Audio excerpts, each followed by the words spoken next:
day. I did a day at the National Gallery of Victoria in GB, and they were having a exhibit. They have a summer program for kids, and I just thought fun to bring Indy there, and I want to do that more often and bring her to see different kinds of art, because she sees mummy does this kind of art, and that's all she knows.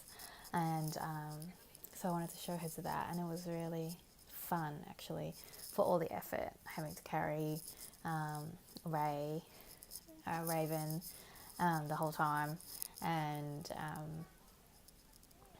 there's just a different feel. Obviously, it's a different energy when I used to go on my own. I hope to go again. This season of my life with babies and things are obviously just a short one. Although it feels like it's been forever. But when you go on your own, you can really kind of take your time and really stand in front of different artworks to kind of have that, I guess it's a luxury of self-reflection. Which one's your favourite? Sitting there and just thinking and musing and daydreaming, and I'm one of those exhibition gallery, I don't know what you call them, where I just get really offended if people just kind of run around all the time, or they don't have good gallery etiquette.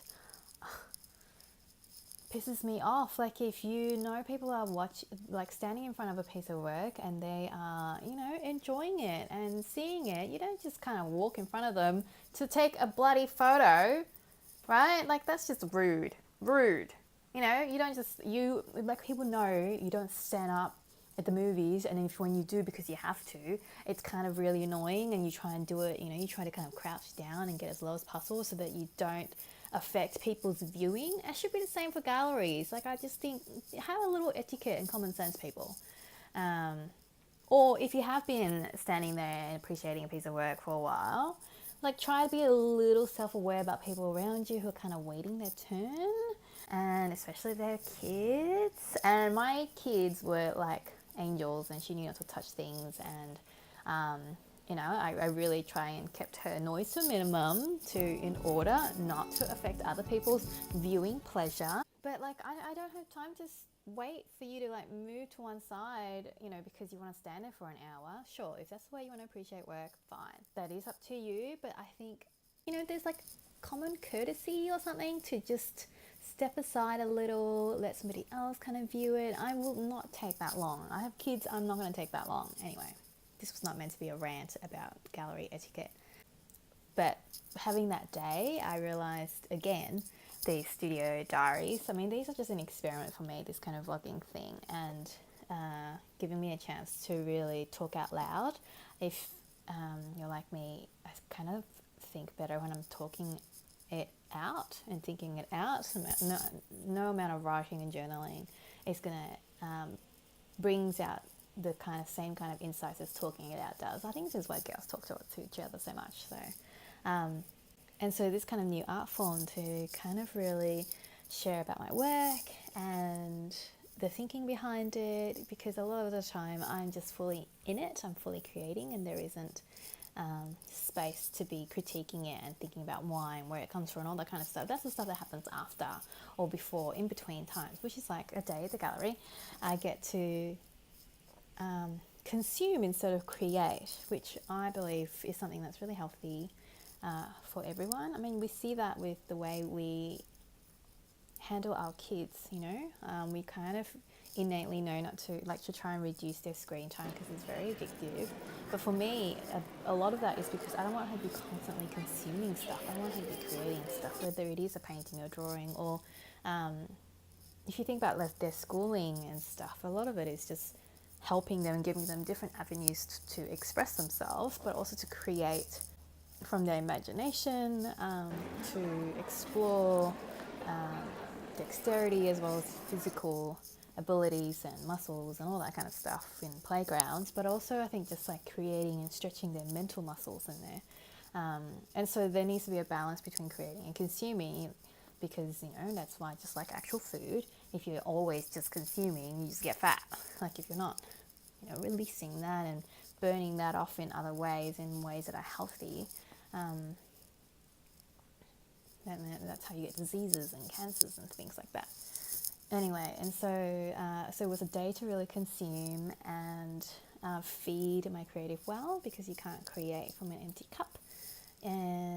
But also that these studio diaries is not always going to be, I thought it was going to be just mainly me in the studio doing stuff, which would be still cool, and I need to do that once school holidays is over. But also the other stuff feeds it too. The exploring, the consuming, the day out with family, all of that kind of feeds and adds richness to the tapestry of experience and memories and the way I perceive the world, which all adds to the work, which adds to the artwork. And I think that's why behind the scenes stuff can be really fascinating, because you get to see a different layer to the work, which you don't actually see of the work, or even in the creation of the work, but like behind that as well.